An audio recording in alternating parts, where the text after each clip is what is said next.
같이 기도하심으로 7월 20 수요일 저녁 예배를 하나님 앞에 드립니다. 기도하겠습니다. 거룩하신 아버지 하나님, 7월도 이제 중순을 지나 끝자락을 향해서 달려갑니다. 한참 무더운 여름이 시작되는 이 7월 달에 다시 한번 우리 삶을 돌아보게 하시고, 코로나와 경제적인 위험과 여러 가지 악조건들이 많지만 하나님은 우리를 지키시고 인도한다는 사실을 믿고 끝까지 달려가는 큰 믿음을 우리에게 허락하여 주시옵소서. 오늘도 주어진 삶을 잘 살게 하시고, 이 밤에 모든 일을 마무리하고 마음의 무릎을 꿇고 주께로 나아가 수요 예배로 함께합니다. 성령이여 우리와 함께 해주시고, 어디서든지 마음의 무릎을 꿇고 주께로 나아가는 모든 한 사람 한 사람들을 하나님께서 만나주심으로 평안의 밤, 기쁨의 밤, 하나님께 감사하는 이 저녁 되게 하여 주시옵소서. 오늘도 우리가 찬송하고 기도하고 간구할 때 들으시고 우리 삶 가운데 응답으로 역사하여 주시옵소서. 우리 예배를 받으시기에 합당하신 예수 그리스도의 이름으로 기도하옵나이다. 아멘.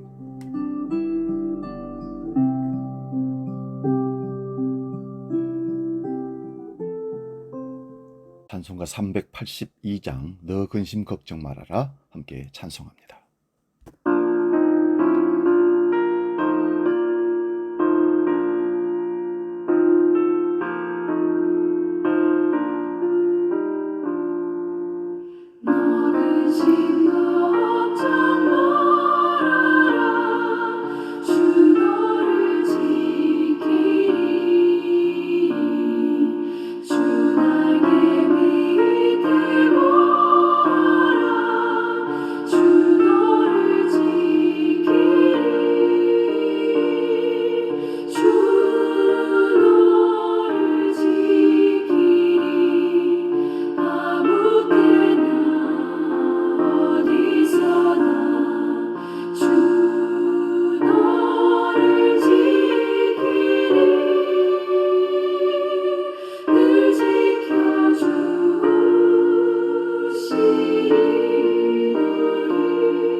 사도신경으로 신앙 고백합니다. 나는 전능하신 아버지 하나님 천지의 창조주를 믿습니다. 나는 그의 유일하신 아들 우리 주 예수 그리스도를 믿습니다. 그는 성령으로 잉태되어 동정녀 마리아에게서 나시고 본디오 빌라도에게 고난을 받아 십자가에 못 박혀 죽으시고 장사된 지 사흘 만에 죽은 자 가운데서 다시 살아나셨으며 하늘에 오르시어 전능하신 아버지 하나님 우편에 앉아 계시다가 거기로부터 살아있는 자와 죽은 자를 심판하러 오십니다. 나는 성령을 믿으며 거룩한 공교회와 성도의 교제와 죄를 용서받는 것과 몸의 부활과 영생을 믿습니다. 아멘. 오늘 저녁 우리에게 주시는 하나님 말씀은 요한계시록 1장 9절에서 11절 말씀입니다. 요한계시록 1장 9절에서 11절 봉독할 때 살아계신 주님의 음성을 들을 수 있기 바랍니다. 9절부터 지금 봉독합니다. 나 요한은 너희 형제요 예수의 환난과 나라와 잡음에 동참하는 자라. 하나님의 말씀과 예수를 증거하였으므로 말미암아 반모라 하는 섬에 있었더니 주의 날에 내가 성령에 감동되어 내 뒤에서 나는 나팔 소리 같은 큰 음성을 들으니 이르되 내가 보는 것을 두루마리에 써서 에베소, 서머나, 버가모, 두아드리아, 사데, 빌라델비아, 라오디게아 등 7교회에 보내라 하시기로. 아멘. 오늘 봉독한 말씀으로 요한계시록 강의 4번째 10절에 있는 말씀 주의 날에 이 말씀을 주제로 말씀을 상고하면서 은혜를 나눕니다. 우리는 하루하루를 주님의 은혜 가운데 살아가지만 특별히 구별된 날을 우리는 주의 날이라고 얘기합니다. 구약성경의 유대인들은 안식일이라고 그렇게 얘기합니다. 주의 날과 안식일의 날에 대한 부분은 우리가 같은 의미로 해석해서는 안 되는 것입니다. 안식일의 유대 율법에 의해서 지키는 안식일과 주의 날에라는 말로 주의를 지키는 우리의 날이 의미가 다른 것은 주님이 오시고 우리가 이 날을 지킨다는 측면에서 굉장히 차이가 있습니다. 오늘 우리가 한 주를 시작하는 첫날 예배드리는 날을 우리는 무슨 날이라고 합니까? 주일이라고 합니다. 그러면 성경에서 주의 날이 무엇입니까? 구약에서는 주의 날을 여호와의 날이라고 합니다. 신약에서는 주의 날이라고 하는 날이 예수님의 날이라는 말입니다. 그런데 우리가 날짜로 일요일을 주의 날로 고정을 하게 되면 주님은 그 날짜에 매이는 분이 됩니다. 물론 우리가 일요일을 주로 모인다는 것은 성경적인 근거로 안식 후 첫날에 모였다 그렇게 말할 수 있습니다. 사복음서에서 안식 후 첫날에 예수님께서 부활하셨습니다. 사도행전에는 그 주간의 첫날로 사도행전 20장 7절에 기록하고요. 고린도전서에서는 매주 첫날로 말하기에 일요일에 모임을 가진 것을 알 수 있습니다. 그런데 이 날이 구약의 안식일적 개념의 성수주일은 아니라는 것을 꼭 기억하십시오. 초대교회는 날마다 모이기를 힘썼습니다. 그러므로 어떤 특정한 날짜를 거룩하게 지킨다는 개념이 아닙니다. 모든 날을 주님과 함께 살아가면, 모든 날을 주님께 예비하며 살아가면 주의 날인 것입니다. 로마서 14장 5절에서 8절 말씀 봅니다. 어떤 사람은 이 날을 전날보다 낮게 여기고 어떤 사람은 모든 날을 같게 여기나니 각각 자기 마음으로 확정할지니라. 나를 중히 여기는 자도 주를 위하여 중히 여기고 먹는 자도 주를 위하여 하여 먹으니 이는 하나님께 감사함이요 먹지 않는 자도 주를 위하여 먹지 아니하며 하나님께 감사하느니라. 우리 중에 누구든지 자기를 위하여 사는 자가 없고 자기를 위하여 죽는 자도 없도다. 우리가 살아도 주를 위하여 살고 죽어도 주를 위하여 죽나니 그러므로 사나 죽으나 우리가 주의 것이로다. 아멘. 주의 것이 되었다는 말은 먹든지 마시든지 살아도 주를 위하여 살고 죽어도 주를 위하여 죽는다는 것입니다. 그러므로 일주일 중에 하루 정도가 아닙니다. 이어지는 9절에서 11절 말씀도 보겠습니다. 이를 위하여 주께서 죽으셨다가 다시 살아나셨으니 곧 죽은 자와 산 자의 주가 되려 하심이라. 네가 어찌하여 네 형제를 비판하느냐? 어찌하여 네 형제를 업신여기느냐? 우리가 다 하나님의 심판 앞에 서리라. 기록되었으되 주께서 이르시되 내가 살았노니 모든 무릎이 내게 꿇을 것이요 모든 혀가 하나님께 자백하리라 하였느니라. 무엇을 먹느냐 마시느냐 나를 지키느냐 마느냐 그런 것으로 형제를 비판하지 말라고 합니다. 우리가 주의 것이 되었다는 말은 예수 그리스도가 나의 주님임을 알고 믿고 그 앞에 무릎을 꿇은 자들이라는 말씀입니다. 오늘 본문 9절 말씀을 봅니다. 나 요한은 나의 형제요 예수의 환난과 나라와 참음에 동참하는 자라. 하나님의 말씀과 예수를 증언하였으므로 말미암아 반모라는 섬에 있었더니, 사도 요한이 아시아 7교회에 편지를 보내면서 너희 형제라고 말합니다.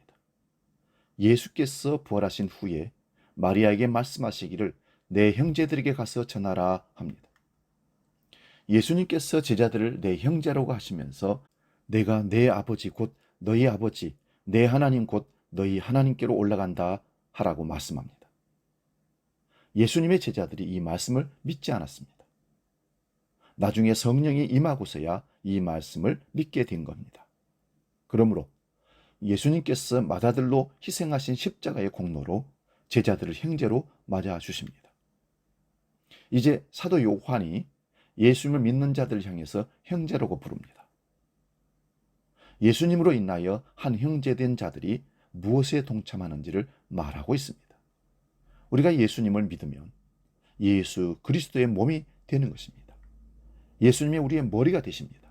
그러므로 예수님께서 이 땅에서 가신 그 길로 우리가 나아가는 것입니다.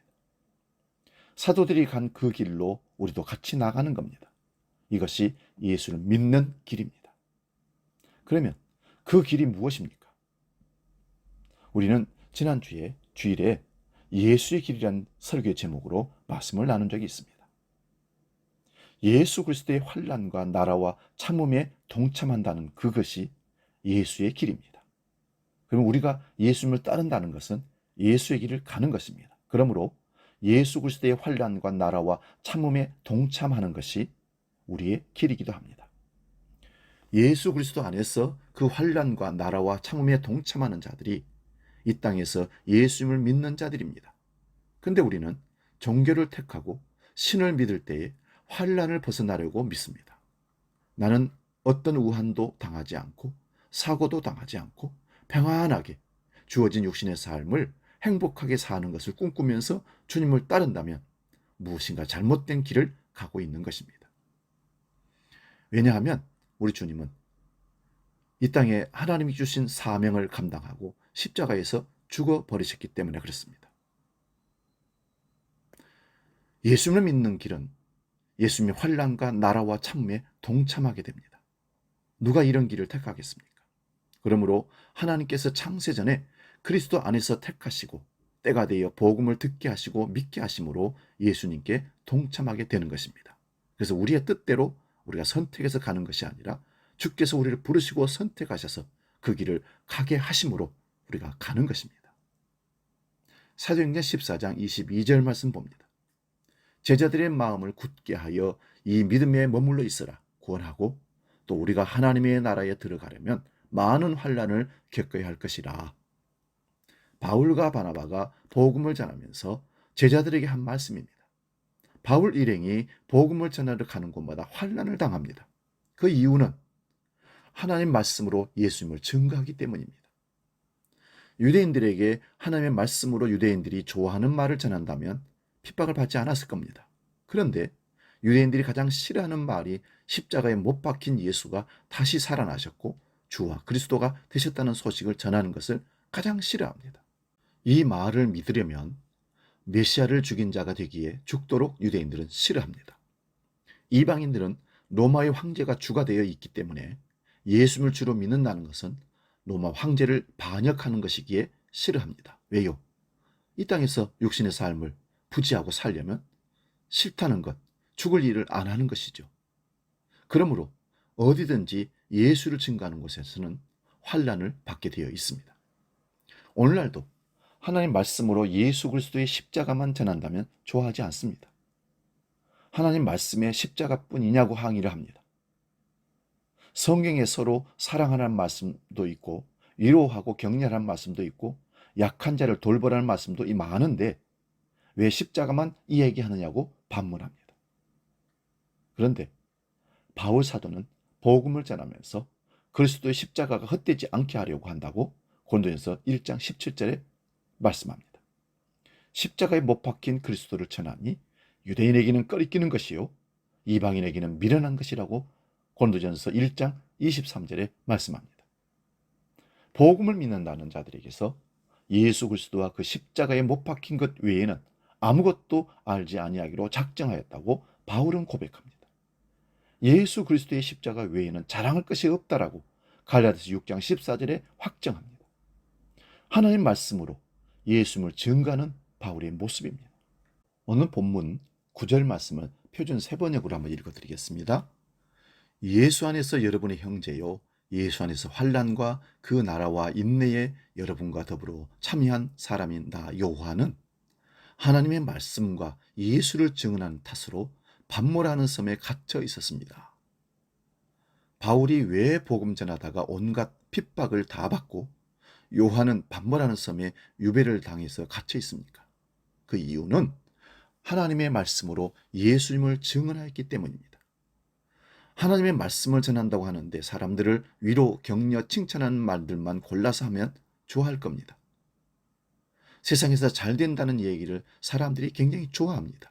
그런데 모든 말씀이 예수 그리스도를 증거합니다. 그러므로 하나님의 말씀으로 예수 그리스도를 증거하니 핍박을 받게 되는 겁니다. 요한만이 아니라 바울도 예수 그리스도의 십자가만을 전하니 가는 곳마다 핍박이 늘 기다리고 있었습니다. 그런데 그런 가운데서 예수 그리스도의 십자가의 복음을 듣고 기뻐하는 자가 나온다면 이것이 교회라는 말입니다. 본문 10절을 보면 주의 날에 성령의 감동이 되어 요한의 뒤에서 나는 나팔 소리 같은 큰 음성을 듣게 되었습니다. 그 음성은 네가 보는 것을 두루마리에 써서 7 교회에 보내라고 하는 말씀입니다. 요한계시록 1장 17절을 봅니다. 내가 볼 때에 그의 발 앞에 엎드려져 죽은 자 같이 되매 그가 오른손을 내게 얹고 이르시되 두려워하지 말라. 나는 처음이요 마지막이니.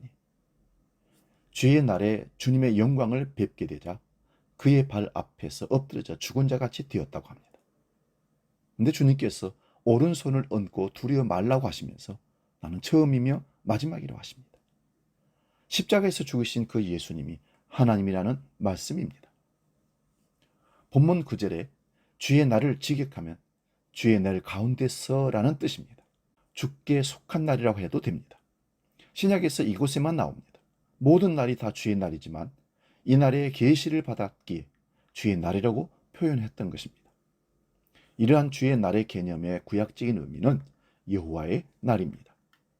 구약의 여호와의 날을 찾아보면 사도 요한이 주의 날에 엎드려져 죽은 자와 같이 됨을 이해하게 될 겁니다. 우리 이사야서 2장 10절에서 22절을 보겠습니다. 좀 길지만 제가 읽어드리겠습니다. 너희는 바위 틈에 들어가며 진토에 숨어 여호와의 위엄과 그 광대하심의 영광을 피하라. 그날에 눈이 높은 자가 낮아지며 교만한 자가 굴복되고 여호와께서 홀로 높임을 받으시리라. 대전 만군의 여호와의 날이 모든 교만한 자와 거만한 자와 자고한 자에게 임하리니 그들이 낮아지리라.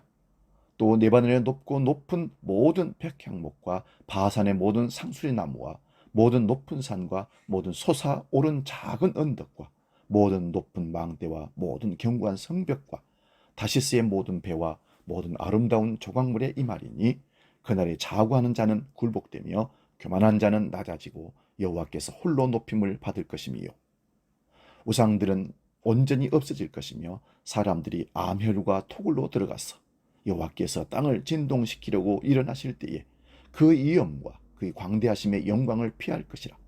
사람이 자기를 위하여 경배하려고 만들었던 은우상과 금우상을 그날에 두더지와 박쥐에게 던지고 암혈과 험악한 바위 틈에 들어가서 여호와께서 땅을 진동시키려고 일어나실 때에 그의 위엄과 그의 광대하심의 영광을 피하리라. 너희는 인생을 의지하지 말라. 그의 호흡은 코에 있나니 새말 가치가 어디 있느냐.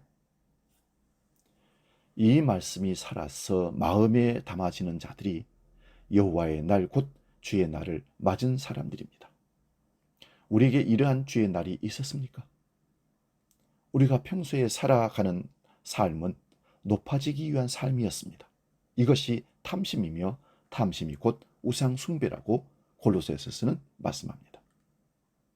그러므로 여호와의 날은 모든 높아진 것들이 무너지는 날입니다. 여호와를 대적하여 높아진 우리의 마음과 생각이 무너지는 날입니다. 이런 자들이 피할 곳이 바이툼입니다. 모세도 바이툼에 숨기시고 여호와께서 지나가십니다. 사도 요한이 주의 날에 죽은 자와 같이 되는 것은 십자가에서 죽으신 그 예수님이 이사야 선지자와 다른 구약의 선지자들에게 임하실 때에 여호와의 영광으로 죽은 자 같이 됩니다. 그러면서 여호와의 날을 예언합니다.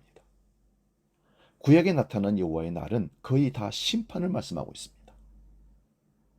이사야 13장 9절의 말씀 보면 바벨론의 멸망을 여호와의 날로 선포합니다.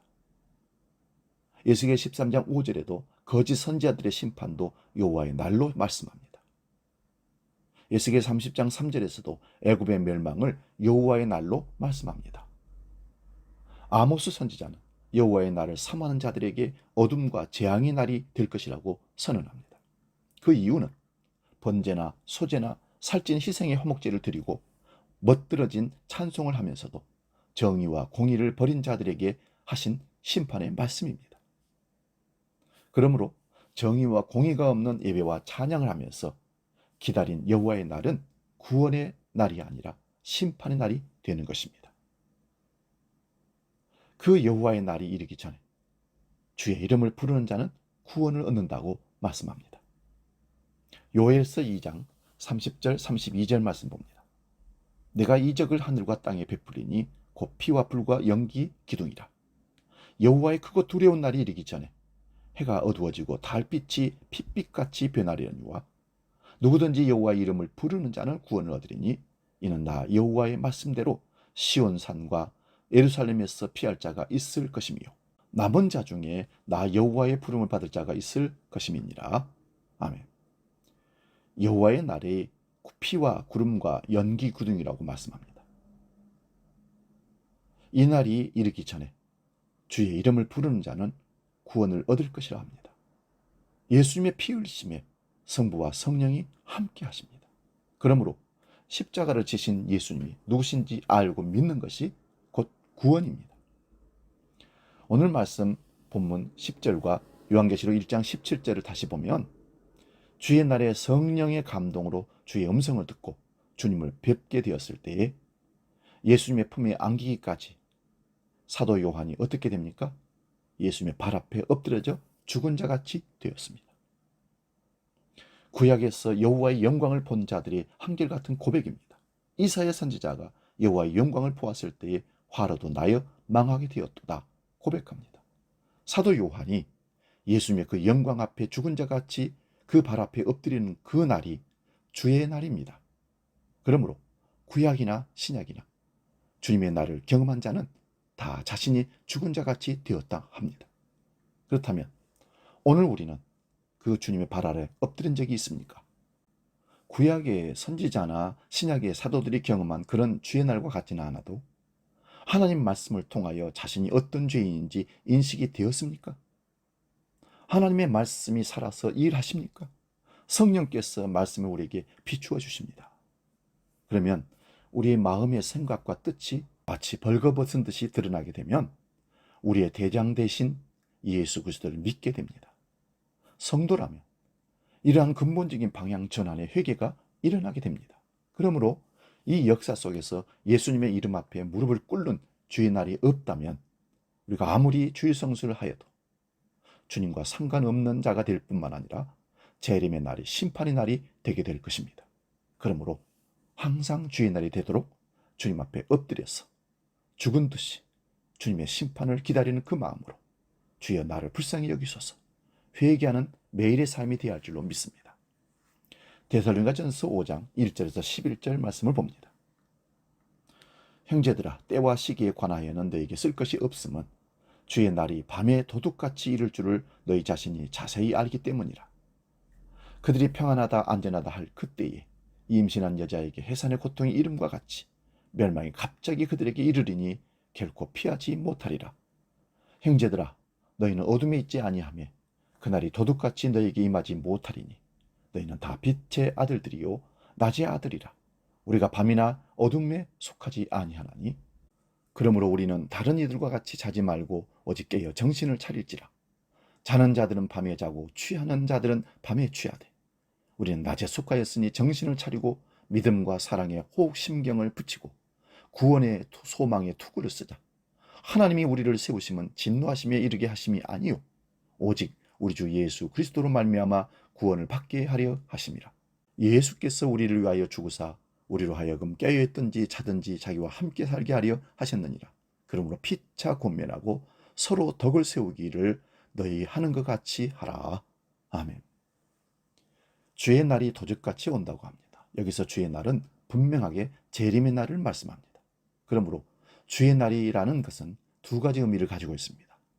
구약에서 주의 날은 거의 심판의 날로 말하지만 구원의 날이 되는 자들이 있습니다. 그러나 주의 날이 구원이 되는 자들은 요에스의 말씀대로 주의 이름을 부르는 자들입니다. 이들이 바로 예수를 믿는 자들임을 말씀합니다. 그러므로 예수를 믿는 자들, 곧 주의 날을 경험한 자들은 주님 다시 오시기를 기다리는 자들이 되는 것입니다. 그러므로 이 말씀을 피차 권면하고 서로 덕을 세웁니다. 또한 주의 날, 곧 재림이 이루어졌다고 말하는 자들 때문에 흔들리지 말라는 말씀도 계속하고 있습니다. 베드로 후서 3장 10절에서 18절 말씀 좀 깁니다만은 주님의 날을 생각하면서 들어보시기 바랍니다. 그러나 주의 날이 도둑같이 오리니 그날에는 하늘이 큰 소리로 떠나가고 물질이 뜨거운 불에 풀어지고 땅과 그 중에 있는 모든 일이 드러나리로다.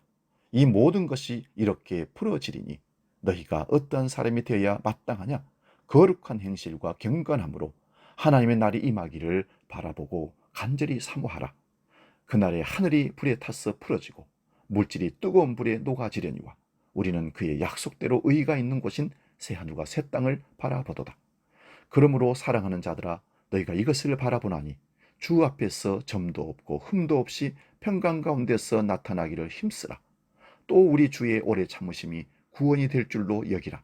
우리가 사랑하는 형제 바울도 그 받은 지혜대로 너희에게 이같이 썼고 또 그 모든 편지에도 이런 일에 관하여 말하였으되 그 중에 알기 어려운 것이 더러 있으니 무식한 자들과 구세지 못한 자들이 다른 성경과 같이 그것도 억지로 풀다가 스스로 멸망에 이르느니라. 그러므로 사랑하는 자들아 너희가 이것을 미리 알았은즉 무법한 자들의 미혹에 끌려 너희가 굳센 데서 떨어질까 삼가라.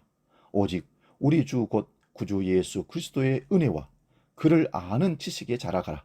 영광이 이제와 영원한 날까지 그에게 있을지어다. 아멘. 주의 날에 대하여 성경 전체를 우리가 살펴보았습니다.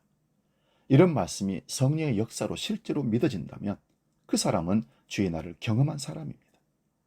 사도 요한은 계시를 받는 자이지만 예수님의 영광 앞에서 죽은 자와 같이 되는 날이 주의 날인 것입니다.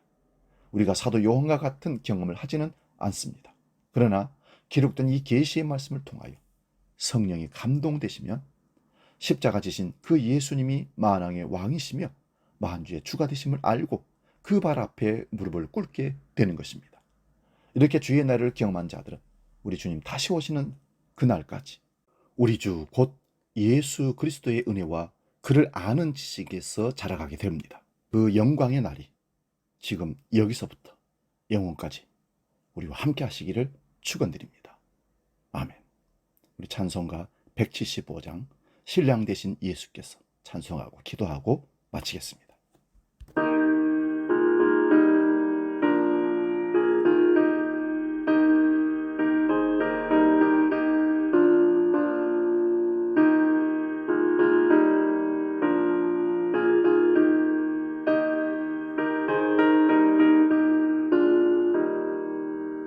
신랑 되신 예수께서 다시 오실 때 밝은 등불 들고 나갈 준비됐네.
살아계신 아버지 하나님, 주의 날에 대한 말씀을 상고하고 은혜를 나누었습니다.